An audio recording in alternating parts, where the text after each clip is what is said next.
This repair video for the P0141 error code is specifically tailored for Volkswagen drivers.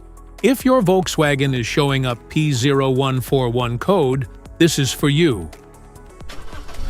This error code indicates that there is a problem with the heater circuit for the downstream O2 sensor, the one located after the catalytic converter on bank 1. Under this circumstance, short-distance driving is permitted, but your vehicle should be repaired as soon as possible.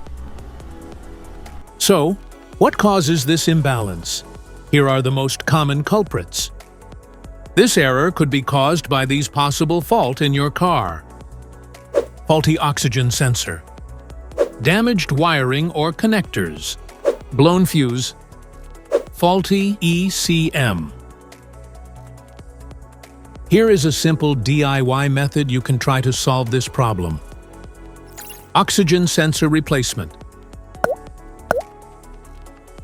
Carefully remove the oxygen sensor from the catalytic converter and visually check the oxygen sensor electrical connections, wire harness, and metal tabs for any damages.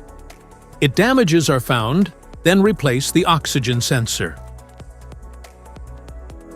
This error code occurs in any OBD2 equipped vehicles, especially in those manufactured in 1996. It is commonly found in vehicles like Honda, Nissan, Chevrolet, Ford, Toyota, and Volkswagen. If you like this video, don't forget to subscribe to our channel. Thanks for watching.